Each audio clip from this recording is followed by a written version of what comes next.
Hey there guys, Prepper Marine 81 here. Today, obviously, I'm going to be talking about 1911s. More specifically, for the most part of the conversation, I'm going to be talking about Rock Island Armory 1911s, and some of the things I've kind of learned from these platforms since I purchased it. This one here, this is my carry gun at the moment. I purchased this probably about 3 months ago. This one is newer. It's also Rock Island. The only difference is just this is just their compact that you can clearly see, and this is their full size, or the CS model versus the A1. All right. Well, I'm relatively new to the world of 1911s. As I said, I've only owned this for probably about 3 months. This one, not even close to half that. But one thing that was really kind of irritating when I started to research 1911 manufacturers and sort of trying to get a feel for, okay, what manufacturers are good, which ones are bad, which ones are overpriced, blah blah blah, just the whole 9 yards that you typically go through when you're thinking about buying a new firearm. And especially because I've never owned a 1911, and that's a totally different animal from any of the Glocks or whatever it was, Walthers, you name it, what I've had in the past. So, I felt like I really need to beef up my knowledge on these things before I pull the trigger on purchasing one. And the one thing that I noticed, which you kind of have anytime you're thinking about buying a new firearm, and I saw a lot of that in the Glocks before I bought my first Glock, was that when people like 1911s, they don't just like them, they freaking love them. And they are so wrapped up and myopic in whatever it is that they own that it's infuriating because you can't get an unbiased opinion from the people on it. You ask somebody who's, say they've got a Kimber and they like it. What do you think of Kimbers? Oh man, they're the best 1911 out there in the world. Nothing else is better, and you're wasting your money if you buy anything else than a Kimber and blah blah blah. And that's the kind of response that you get from every single person, just about. I did get a lot of really good advice from some people where I normally go shoot. The range that I go to has a lot of real good folks there. And I was able to, chew their ear about it a little bit, and I did get some good advice. But you know what I'm saying. Just, you have the same thing with a lot of Glock owners too. No, nothing against Glock owners or Glock. Period. They're good platforms. I own them. I mean, if you watch any of my videos, you know that. But you know what I'm talking about. That whole fanboy thing. So honestly, it's kind of ironic that. First off, let me just say I love Rock Islands. They're a very very well made product for the price. I'm not saying they're the best out there because I haven't owned any other 1911s before. I've shot quite a few different models, all the way up to a $3,300 Nighthawk Custom. So I at least know how they perform. A lot of different ones perform and how they feel in hand, and just from a visual sort of quick opinion. But as I said, I'm not trying to say that these are better than any others because, quite frankly, I don't think I have the right to say that because I've never owned any others. And that's just how I am. I feel like you have to own a firearm for quite a while, and at least on a handgun, carry it with you every day for extended periods of time, and get intimately familiar with your weapon and have a lot of rounds sent down range before you can say, yes, it's a piece of crap. No, it's really good. That's just how I do it. And I think most people would probably agree with that's a logical way to go about, basing your opinion on a firearm. But anyway, I'm getting off topic here.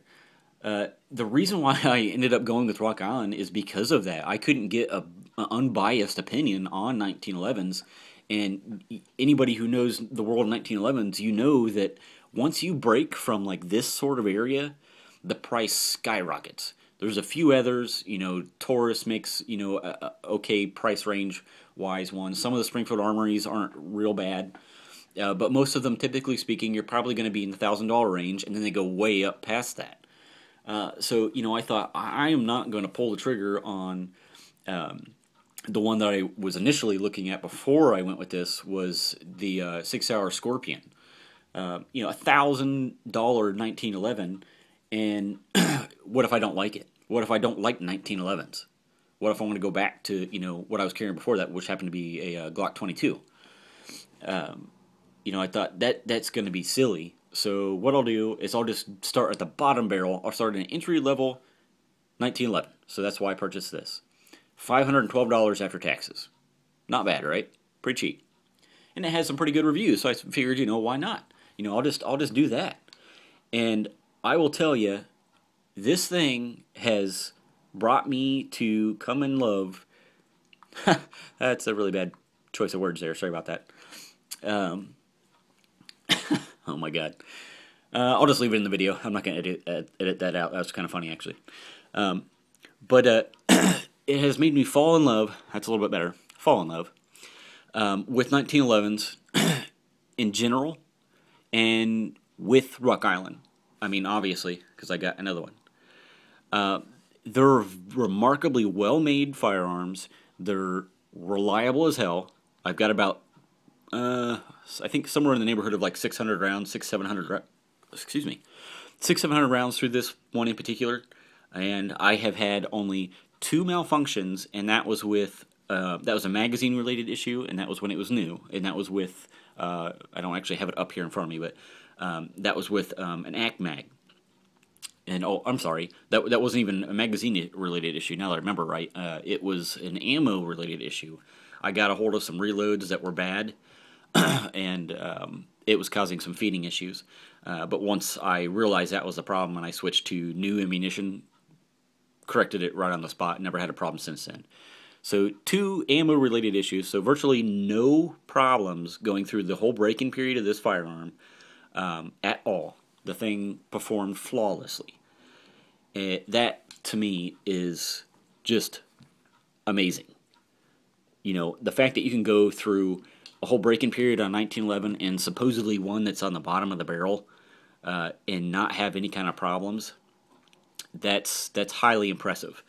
Especially when you consider that a lot of the guys that I talk to that have, the more high-end 1911s, and granted, yes, I understand that that's because the tolerances are a lot tighter, that they have more issues during the break-in period.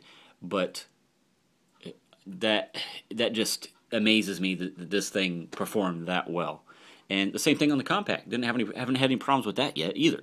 There's probably 300 or 400 rounds through that, if I remember correctly. And and I haven't even done any of the work to this that I did to the full size before I went through the break-in period.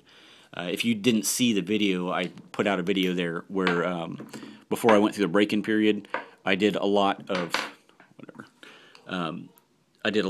work on the internals of this to help smooth out the break-in period on the rails and everything, and trigger job and all that. I didn't even do any of that to this, and it still performed flawlessly. And I'm not a super fan of the compacts. I'm not a compact kind of guy. I just don't care for them as much as full size. It's just my personal preference. If I'm going to carry a firearm, I want all of the firearm. I want the whole thing there. I want as much accuracy as I can possibly get out of it, and that's kind of part of the reason why I go full size. I want a full combat weapon. Maybe it's just the Marine and me talking. But that's what I prefer. Yeah, these things are phenomenal. And, as far as 1911s go, for the money, I don't think that you can beat them. I really don't. I mean, not when you consider that, if you go with virtually anything else, you're going to be spending probably twice this, with the exception of a couple of them, like I said. Now, granted, I know that there are probably a lot better 1911s out there than this, but my hat's off to you, Rock Island. You did a fabulous job in manufacturing these. You built a weapon that is very reliable, inexpensive, and your customer service is great. Something I kind of do just to sort of test out the customer service is I will call different manufacturers and tell them that I have a problem with my firearm, even if I don't, just to see how they handle it. And they're awesome about it. they no questions really, just no doubting what I was telling them. Just yeah, okay, sorry about that. Let's get this thing sent out to us so we can fix it for you and get it right back to you. And other manufacturers that I've called, Kimber actually was one that was really bad. Kimber and Sig actually kind of did the same thing. They like basically act like they didn't believe what you were telling them, which yes, I guess is kind of ironic that I wasn't actually telling the truth. But I'm a freaking gunsmith. I know how to phrase it to make it sound like it was just a product problem, not user error.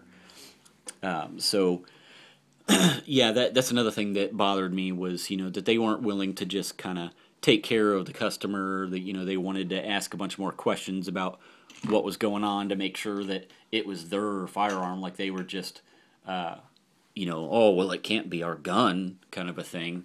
And I know people that have owned Kimbers and talked to quite a few different people that said that they had problems with them. So it's not like it's out of the realm of possibilities here. But anyways, I'm babbling on, guys. Sorry about this. But yeah, I just wanted to throw that out there and just let you guys know. If you are thinking about buying a 1911, you really cannot go wrong with a Rock Island, especially for the price. If you don't know if you're going to like 1911s, and I'm not saying that everybody will. There's a lot of guys that don't end up liking them. They prefer something like a Glock. But if you are thinking about buying one, you really should look into these a little bit more. Because for the money, you can't beat them. Period. You just can't. But anyways, guys, thanks for listening to me babble on forever about this stuff. But I hope it helped you guys out if you're looking for 1911. And thanks a lot. Have a good one.